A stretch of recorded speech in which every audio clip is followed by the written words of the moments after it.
चलेगा। बस वहाँ का खाना टेस्टी होना चाहिए और क्वांटिटी थोड़ी ज्यादा होगी तो बढ़िया होगा। ध्यान रहे कि खाना ज्यादा कॉस्टली ना हो। हाँ हाँ आंटी मैं समझ रही हूँ और इसीलिए रेस्टोरेंट ढूंढने में टाइम जा रहा है। चलो फोन रखती हूँ, मुझे बहुत काम है। मॉम मुझे भूख लगी है। रुको मैं आंटी के लिए ऑनलाइन रेस्टोरेंट ढूंढ रही हूँ। हाँ तो ठीक है, हम लोग भी घर में नहीं रेस्टोरेंट में खाना खाएंगे। इन्हें तो बस बाहर खाने का बहाना चाहिए। ओह यूशुअली का मैसेज आया है।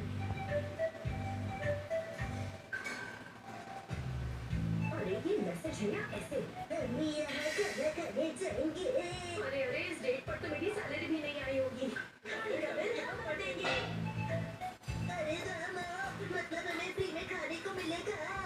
अब तो इन्हें रेस्टोरेंट में खाना खिलाना ही पड़ेगा। अच्छा रेस्टोरेंट ढूंढना मतलब बच्चों को सुबह स्कूल के लिए जगाने के बराबर है। न देखा जाए